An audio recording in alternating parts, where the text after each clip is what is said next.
Do you ever feel like your piano songs are missing something? Like they're good but not great? In this video, I'm sharing 5 simple tricks that can take your playing to the next level. Whether you're feeling stuck or just want to add some extra flair, these tips are going to change the game for you. So let's get started. In this video, I'm going to use the song Yesterday by the Beatles as our example. And the sheet I'm using is actually called a lead sheet. If you're not familiar with lead sheets, they're a great way to learn because they give you the melody, chords, and the freedom to interpret the music in your own style. I always encourage my students to use lead sheets because it shows them the song structure, but it also gives them room for creativity. So let's dive into 5 different ways you could take Yesterday from good to great. Number 1, make sure the melody is singing. The key here is to play the melody as smoothly as possible. And this is just like a singer would sing it. If it's choppy or disconnected, it's gonna lose that emotional pull. So I'm gonna show you what I mean. Here's a choppy and disconnected version of Yesterday.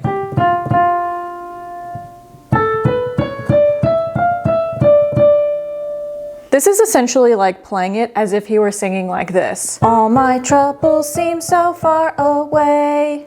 So what we want to do is play a smooth version of that melody that sounds like a singer.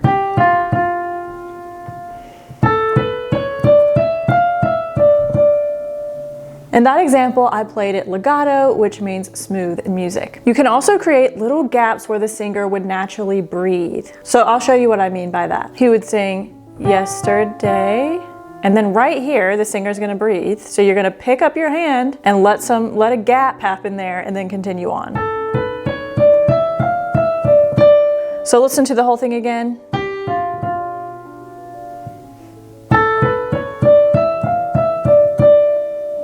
This approach helps bring the melody to life and helps you sound just like the singer. But how do you play smoothly like that on the piano? The trick to playing legato on the piano is to make sure that when one key lifts, the next key is coming down like this.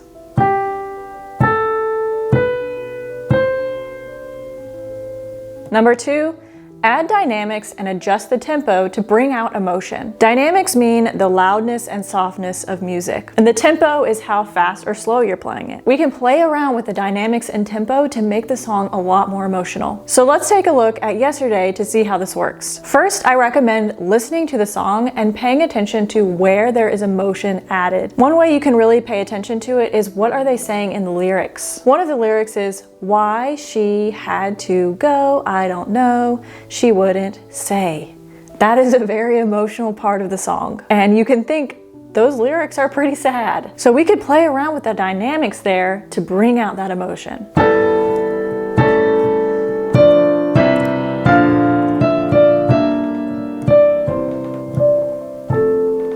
So what I did was I started louder and I got quieter as I went. See that again.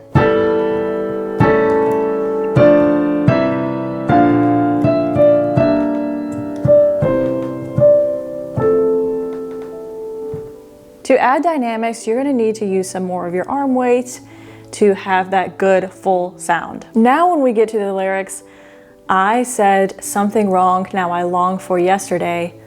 That's another sad part. I'm going to play around and slow it down a little bit.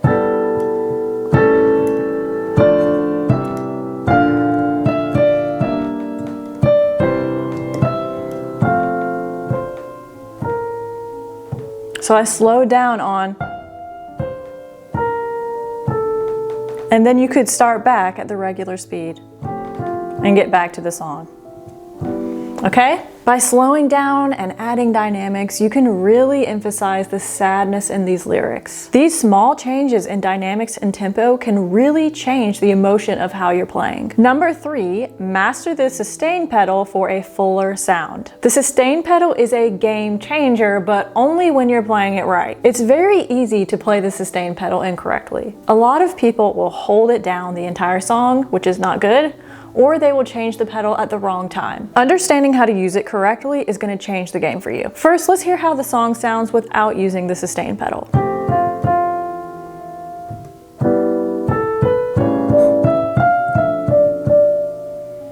All right, not very smooth.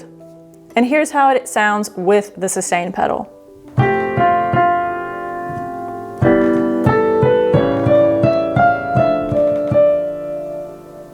So that helped me play with a much more smooth and fuller sound. But like I said, most people play the sustain pedal wrong when they're starting to learn the piano. So here's how to play the sustain pedal correctly. I tell my students this: chord first, pedal second. It might sound tricky at first and it does take some practice, but this is what I mean. Play the chord first and then pedal second, just like this. Chord first, pedal second. Chord first, pedal second. Chord first, pedal second.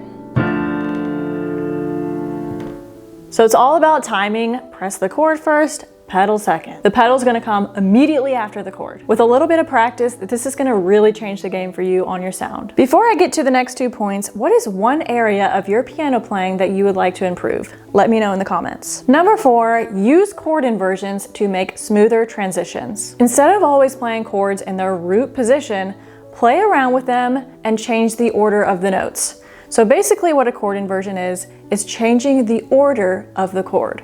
For example, A major 7 is like this, but I could change the order, and instead of making it A, C sharp, E, G, I could go E, G, A, C sharp. So I'm going to show you me using this chord inversion to make playing Yesterday easier. Here's the beginning of Yesterday. If I didn't use the chord inversion, I would have to go from E minor like this and stretch all the way down to A7, okay? But it's a lot easier if I go E minor, keeps these 2 notes, and just add A7 like this. This is much easier than this. All right, so watch how it changes the song.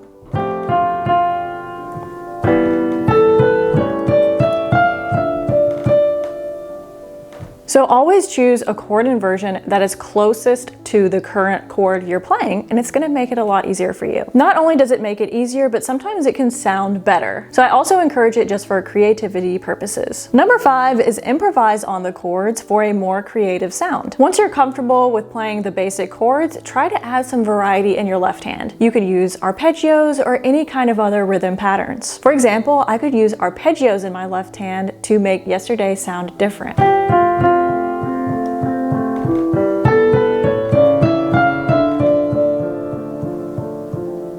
See how that sounds a lot different and adds a lot of creativity to the song? This is why I love using lead sheets, because you can get the chords and the melody and be able to add a lot of creativity to your song. So when you're playing Yesterday, you could use arpeggios in one part, you could use blocked chords in another part, add some dynamics, add some tempo changes, and you've got your own cool version of Yesterday. And these are ways that you can take your music from good to great.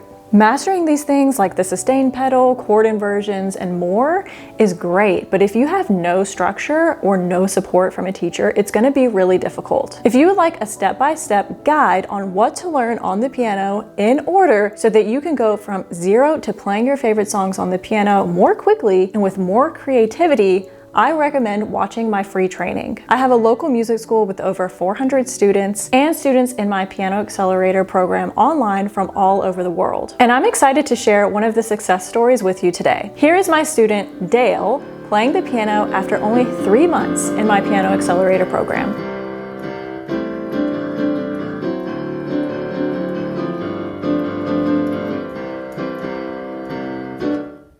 So be sure to head to the links in the description below for the exact roadmap on how to go from 0 to playing your favorite songs on the piano in months, not years. And if this video helped you, be sure to like and subscribe, and I will see you next time.